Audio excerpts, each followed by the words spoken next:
pour la paix. C'est la thématique choisie pour la célébration de la journée mondiale de l'eau, célébrée le 22 mars de chaque année. Une thématique qui met en avant le rôle majeur que devrait jouer l'eau, justement, dans la promotion de la paix, de la prospérité, mais surtout dans la résolution des conflits. Mesdames et messieurs, bonjour et bienvenue à ce magazine Objectif Vert qui s'ouvre aujourd'hui sur la question de l'eau. Pour en savoir plus, je vous propose de suivre cet élément et on se retrouve tout juste après. Et Jean Bave. 71% de la Terre est recouverte d'eau. Mer, océan. Logique qu'on l'appelle la planète bleue, n'est-ce pas? Ok, on ne manque pas d'eau, mais il y a beaucoup moins d'eau non salée. Glaciers, nappes souterraines, seulement 3% d'eau douce. Autre question vitale, c'est la répartition. 1/5 de la population n'a pas accès à l'eau potable dans le monde. 2/3 de notre corps est composé d'eau. Sueur, urine, il en élimine 2 litres par jour. C'est pour cela qu'en plus de l'eau contenue dans les aliments, il faut boire 1,5 litre par jour. D'un côté, il y a l'eau que l'on voit. Toi, tu utilises 150 litres d'eau par jour. Une chasse d'eau égale 10 litres. Un robinet ouvert 3 minutes égale 18 litres. Une douche de 5 minutes égale 80 litres. Un bain égale 150 litres. Une piscine égale 50 000 litres. De l'autre, il y a l'eau que l'on ne voit pas, celle employée pour fabriquer les produits et faire pousser les cultures. Une feuille de papier égale 10 litres. 1 kg de tomates égale 180 litres. 1 kg de maïs égale 900 litres. Un t-shirt en coton égale 3000 litres. 1 kg de bœuf égale 15 000 litres. Alors, qui consomme le plus d'eau? Dans le monde, sur 10 litres, on compte 7 litres utilisés pour l'agriculture, 2 pour l'industrie et 1 pour l'usage domestique. En France et en Suisse, sur 10 litres, on compte 5 litres utilisés pour l'agriculture, 3 pour l'industrie et 2 pour l'usage domestique. Toi, tu veux économiser l'eau? Eh bien, tu peux faire de petits gestes. Coupe ton robinet en te lavant les dents ou en te savonnant sous la douche. Prends une douche plutôt qu'un bain. Mange moins de viande aussi. Et oui, ce sont les petites gouttes d'eau qui font les grandes rivières. Pour aborder cette question, votre magazine Objectif Vert a choisi de poser ses bagages ici, dans un temple du savoir qui n'est pas à présenter. Effectivement, nous sommes ici au plateau des étudiants de l'Université de Kinshasa pour suivre une journée de réflexion qui a été organisée par l'école régionale en eau, en collaboration avec le Centre de recherche en ressources en eau du bassin du Congo. Promouvoir l'investissement et l'entrepreneuriat dans le secteur de l'eau, c'est la sous-thématique qui a alimenté cette journée de réflexion organisée à l'Université de Kinshasa par l'École régionale de l'eau et le Centre de recherche en ressources de l'eau du bassin du Congo, qui a eu le mérite de réunir plusieurs personnalités scientifiques et politiques. Le professeur Abel Chimanga du CREBAC revient ici sur l'objectif de cette journée de réflexion qui a vécu en marge de la journée mondiale de l'eau. La RDC, c'est une puissance hydraulique et il faut que cette puissance devienne une réalité.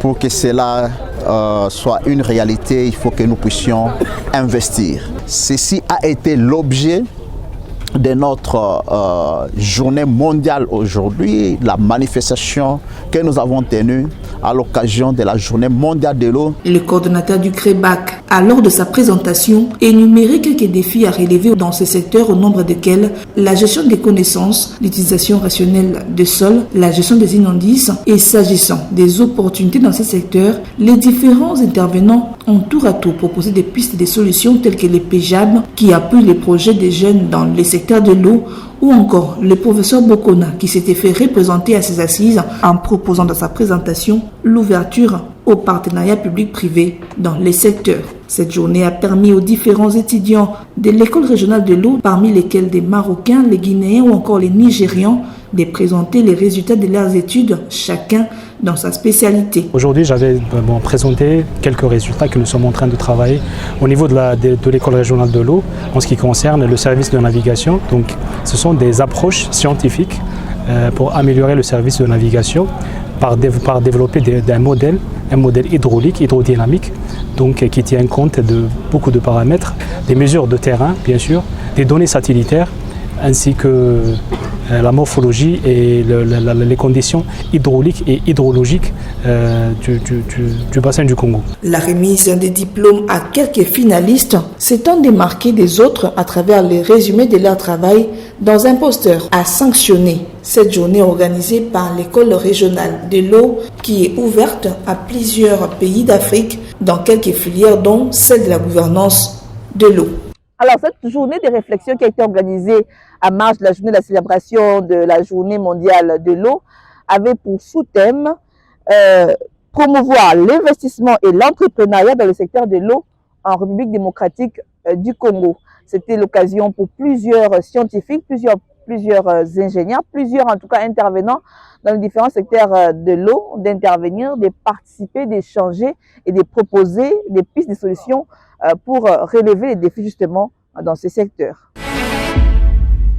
Cette journée a souligné les avantages dans la gestion de l'eau en tant que vecteur de paix en présentant des mécanismes et des outils efficaces pour renforcer la coopération et prévenir les défis liés à cette denrée indispensable telle que la pollution des eaux. Vous êtes sans ignorer que la ville de Kinshasa, où il est un secret pour personne, que la plupart des rivières qui arborent la ville de Kinshasa sont sujets à des pollutions.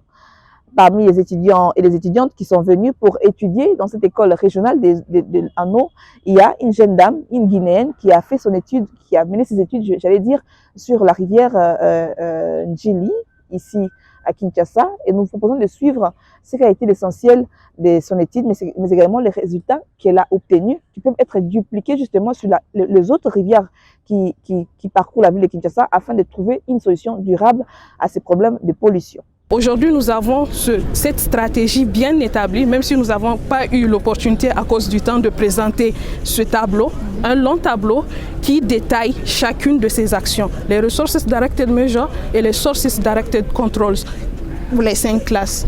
Donc ce plan peut être utilisé et adapté à chacune des rivières urbaines de la ville de Kinshasa afin de protéger les ressources en eau de cette rivière, notamment l'écosystème aquatique aussi riverain de ces rivières.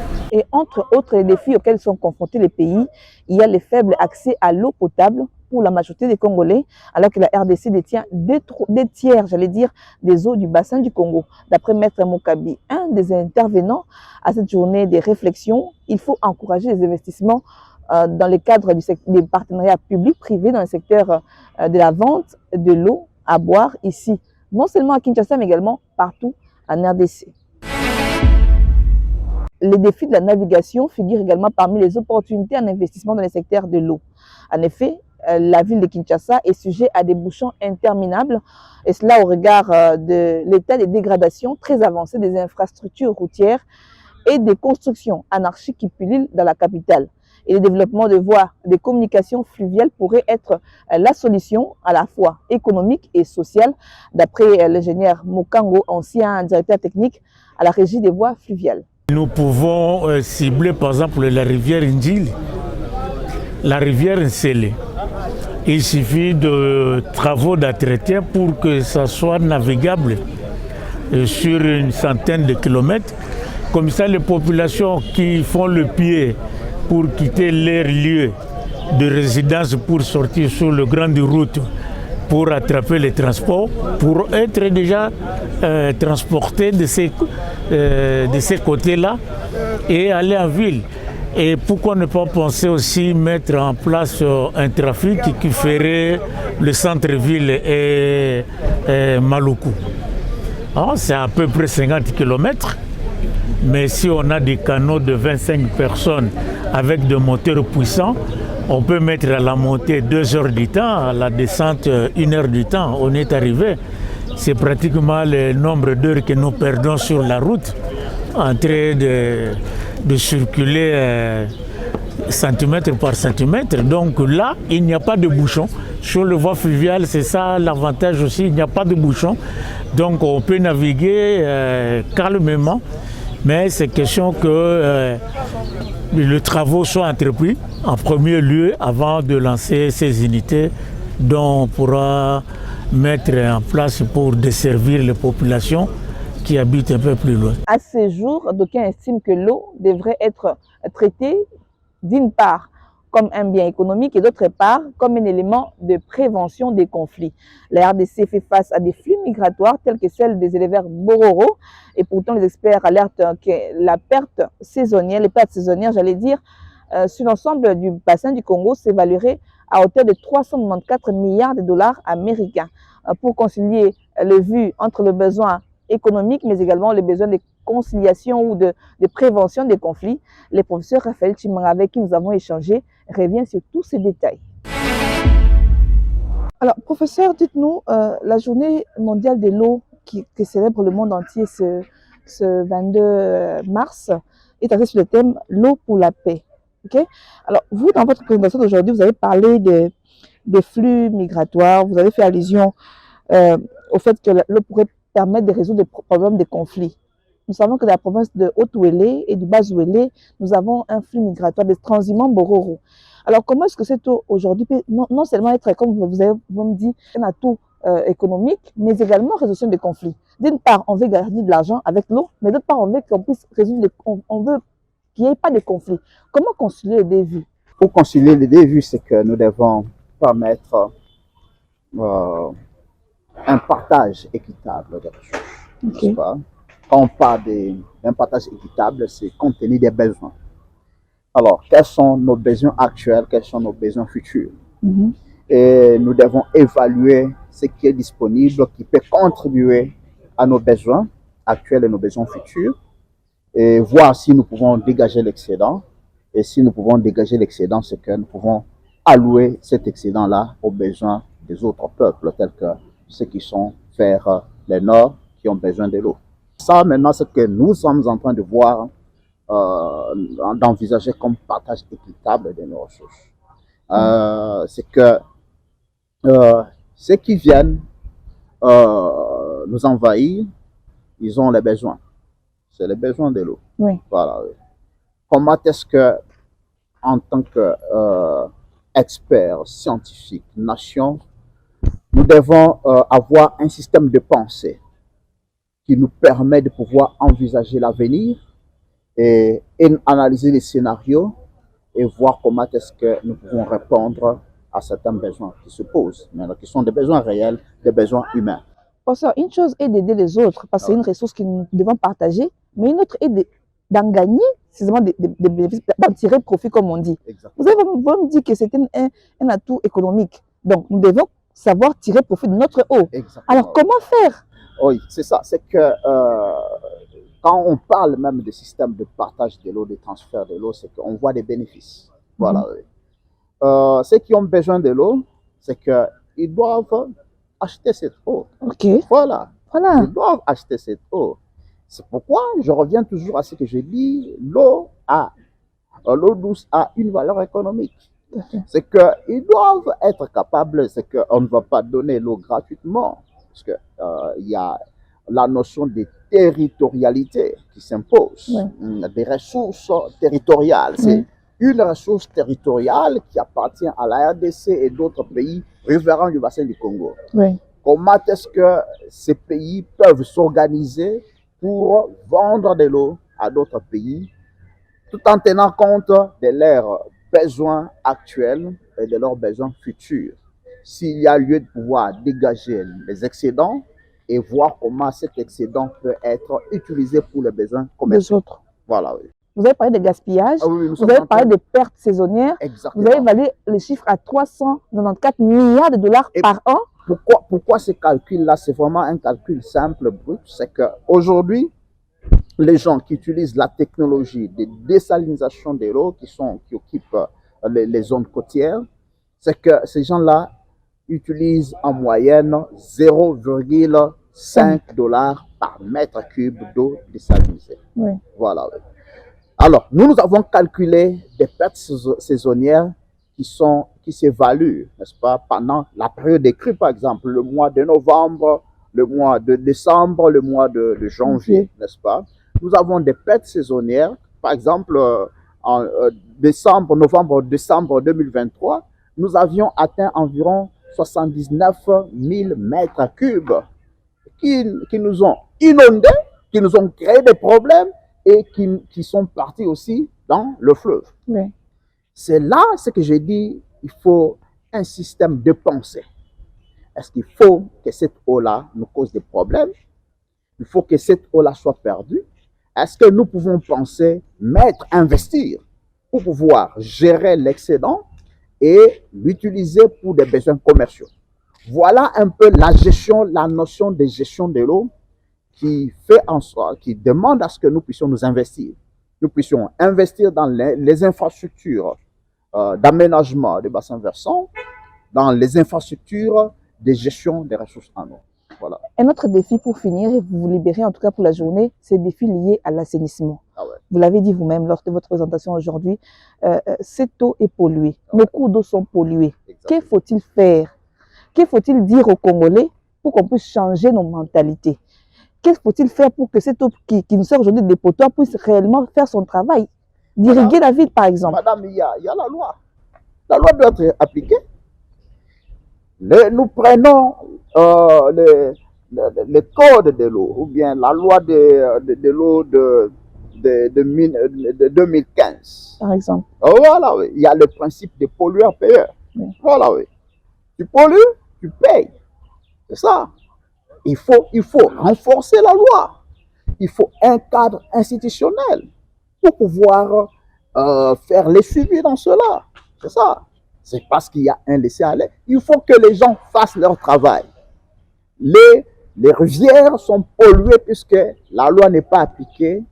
Les rivières sont polluées puisqu'il y a un cadre institutionnel qui est amorphe. Oui, amorphe. C'est ça, il faut que les gens puissent... Et puis en plus de cela, il y a le fait qu'il faut vulgariser cette loi-là. Parce que des fois, les gens ne connaissent pas. Les gens commencent à trouver comme normal de pouvoir polluer les eaux. Les industries qui sont le long du fleuve, vraiment, tout c'est dans l'eau. Alors, tous nos déchets domestiques, c'est dans l'eau. Les exploitants miniers, c'est dans l'eau et qu'on sort. Mais je crois que là, c'est là qu'il faut réglementer les habitudes, les pratiques. Il faut sanctionner. Et il faut que les gens qui polluent puissent répondre à ces principes pollueur-payeur. Merci beaucoup, professeur. Un petit mot pour la fin, c'est la journée de l'eau, vous êtes dans votre élément. Un petit mot de sensibilisation, des messages par rapport au public qui nous suit. L'avenir de la RDC se trouve dans l'eau. Nos forêts, nous devons bien les garder puisque ces forêts nous produisent le flux hydrologique. Utilisons l'eau pour pouvoir nous développer. Dans l'eau, il y a des milliards de dollars que nous pouvons bien produire et nous développer à partir de nos ressources en eau. Nous parlons ici de la valorisation des services des ressources en eau que nous avons. L'eau pour l'environnement, l'eau pour l'énergie, l'eau pour les transports, la navigation, l'eau pour la sécurité alimentaire, irriguer, cultiver toute l'année, et l'eau pour l'alimentation en eau potable. Alors, comment est-ce que nous pouvons nous investir pour pouvoir nous organiser pour investir dans ces domaines et en tirer profit? Comment est-ce que nous pouvons répondre aux besoins de la région en termes de demandes en eau? Voilà, ça demande un système de pensée, ça demande un cadre organisationnel, ça demande de l'expertise. Mais je crois que si nous avons la vision, nous pouvons bien relever tous les défis que nous avons. L'Université Kinshasa vous apporte l'expertise, vous apporte l'information, vous apporte les opportunités de renforcement des capacités pour relever les défis. L'eau est la force motrice de toute la nature. C'est par cette phrase de Léonard de Vinci que se clôture ce numéro de votre magazine Objectif Vert. Merci à vous de l'avoir suivi. D'ici là, portez-vous bien, prenez soin de vous, mais surtout de votre environnement. Au revoir et à très bientôt.